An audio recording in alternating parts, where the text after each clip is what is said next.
আসসালামু আলাইকুম রহমতুল্লাহ। কেমন আছেন সবাই? আশা করি আল্লাহর রহমতে সবাই ভালো আছেন, সুস্থ আছেন এবং নিরাপদে আছেন। তো সবাইকে স্বাগত জানাচ্ছি আজকের ভিডিওতে। আজকে আমরা 18তম শিক্ষক নিবন্ধন পরীক্ষা যারা উত্তীর্ণ হতে পারেন নাই তাদের আন্দোলন সম্পর্কে জানাবো। যে আজকে যে শুক্রবার গেছে, শুক্রবারেও তাদের কি কর্মসূচি ছিল এবং সেখানে কি আলোচনা হয়েছে সেটাই আপনাদের জানাবো। তো সবার কাছে রিকোয়েস্ট, সম্পূর্ণ দেখবেন। আর যারা আমার চ্যানেলে নতুন, প্লিজ চ্যানেলটি সাবস্ক্রাইব করে পাশে বেল আইকনে ক্লিক করে দিবেন। তো আরেকটি কথা বলে নিই আপনাদের, সেটা হচ্ছে এই আন্দোলনে সরাসরি মাঠে উপস্থিত থাকেন এমন কেউ যদি আমার ভিডিওটা দেখে থাকেন তাহলে এই ভিডিওতে কমেন্টস করে জানাবেন। আপনার সাথে আমার খুবই গুরুত্বপূর্ণ কিছু আলাপ আছে, সেজন্য যদি কেউ এই ভিডিওটা দেখেন যারা আন্দোলনে উপস্থিত থাকেন এরকম, তাহলে দয়া করে একটু কমেন্টস করে জানাবেন। তো আজকে হচ্ছে শুক্রবার, বন্ধের দিন, যেহেতু এনটিএসসির অফিস সহ সরকারি সমস্ত অফিস আদালত বন্ধ, তো কোনো আন্দোলনে এই দিনে বা থাকার কথা না বা থাকেও না। তারপরেও যারা 18তম নিবন্ধন পরীক্ষা উত্তীর্ণ হতে পারেননি তারা একটা সংবাদ সম্মেলন করেছেন, যেখানে রাজধানী ইঞ্জিনিয়ারিং ইনস্টিটিউট এখানে মনে হয়।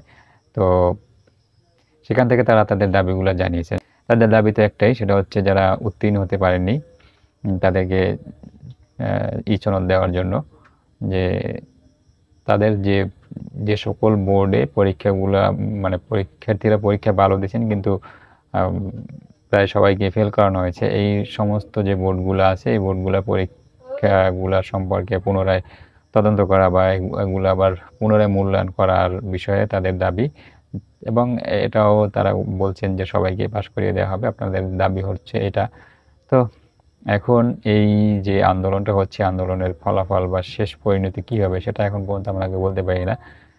তবে আমি এ পর্যন্ত এনটিএসসির বিরুদ্ধে যত আন্দোলন দেখছি, ম্যাক্সিমাম আন্দোলনে কিন্তু বৃথা গেছে। এটা কী হবে সেটা বলতে পারি না। আমরা দেখেছি 200 দিনের উপরে, মানে 7 মাসের উপরে আন্দোলন করা হয়েছে। রোদ বৃষ্টি ঝড়ে ভিজে 35+ যারা ছিলেন তারা আন্দোলন করেছেন। ঈদ পর্যন্ত তারা শাহবাগে কাটিয়েছেন। শাহবাগে তারা কিন্তু ঈদও করছেন ওখানে। কিন্তু তারপরেও কোনো কর্মকর্তা, শিক্ষামন্ত্রী, শিক্ষা প্রতিমন্ত্রী, তারপরে এনটিএসসির কোনো কর্মকর্তাও কিন্তু তাদের সাথে গিয়ে দেখা করে নাই। এগুলো আমরা দেখি। তো এনটিএসসিটা কেমন জানি একটা মনে হয় যে এদের দয়া মায়া কিছু নাই।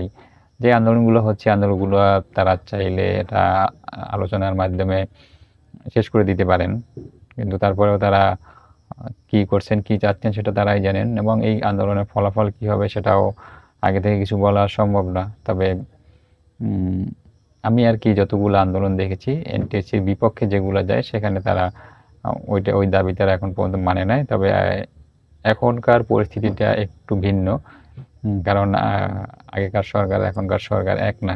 তো এই জন্যই আশা করি এটা ভালো কিছুই হবে। তারপরেও যারা আপনারা আন্দোলন করছেন,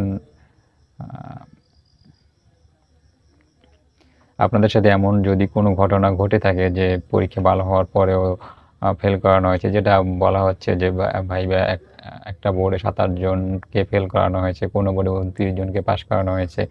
তো এগুলা আসলে কোনোভাবেই কাম্য নয়। একটা বোর্ডে দেওয়া 30 জন প্রার্থীর মধ্যে 27 জনে পরীক্ষা খারাপ দিতে পারে না। হয়তো 30 জনের মধ্যে 2, 4, 5 জনে খারাপ দিতে পারে, কিন্তু 30 জনের মধ্যে 27 জনের পরীক্ষা খারাপ হবে, বা 30 জনের মধ্যে 27 জন, 28 জন খারাপ স্টুডেন্ট সেখানে যাবে, এটাও হয় না। আর বিশেষ করে এই প্রিলি রিটার্ন দেওয়ার পরে যারা ভাইবার জন্য টিকে, তাদেরকে আসলে আপনি খারাপ স্টুডেন্ট বলতে পারবেন না। তারা সবাই মেধাবী, যারা তারাই হচ্ছে ওই পর্যন্ত যেতে পারে। আর যারা মেধাবী না তারা কিন্তু অনেকে প্রিলিতে বাদ হয়ে যায়, রিটার্নে বাদ হয়ে যায়, ভাইভা পর্যন্ত তারা যায় না, যাওয়ার কথা না। আর ভাইভা পর্যন্ত যারা যায় তারা ব্রিলিয়ান্ট স্টুডেন্ট, যারা তারাই যায় এবং তাদের পাস করার মতো অ্যাবিলিটি আছে, আর তারা পাস করারও কথা। আমরা ভাইভায় কখনো কোনো পরীক্ষায় এত বেশি পার্সেন্ট ফেল করানোর রেকর্ড দেখি নাই।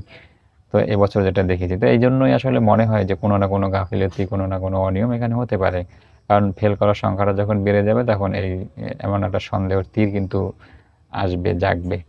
তো যাই হোক, এটা অবশ্যই এটার একটা পূর্ণাঙ্গ তদন্ত হয়ে এটার একটা পূর্ণাঙ্গ সমাধান এটার দরকার। কারণ এই যারা আন্দোলন করছে তাদেরকে এইভাবে রাস্তায় পড়ে থাকাতে না দিয়ে তাদের একটা ব্যবস্থা করে, ইয়েস নো ভেরি গুড, মানে হয় ইয়েস না হয় নো, দুইটার একটা করে তাদেরকে এটার একটা সমাধান করা উচিত।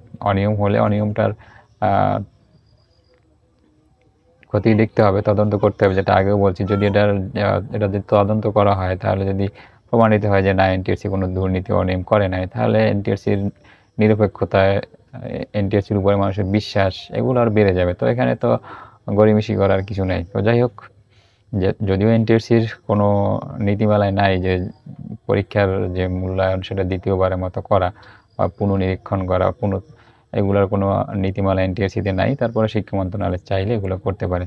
তো যাই সম্মানিত ভিউয়ার্স, এই ছিল হচ্ছে আপনাদের জন্য আমার আজকে ভিডিও শেষ করছি এর সাথে। ভিডিও ভালো লাগলে লাইক কমেন্ট শেয়ার করবেন। সবাই ভালো থাকবেন, সুস্থ থাকবেন এবং নিরাপদে থাকবেন এই প্রত্যাশা। আল্লাহ হাফেজ।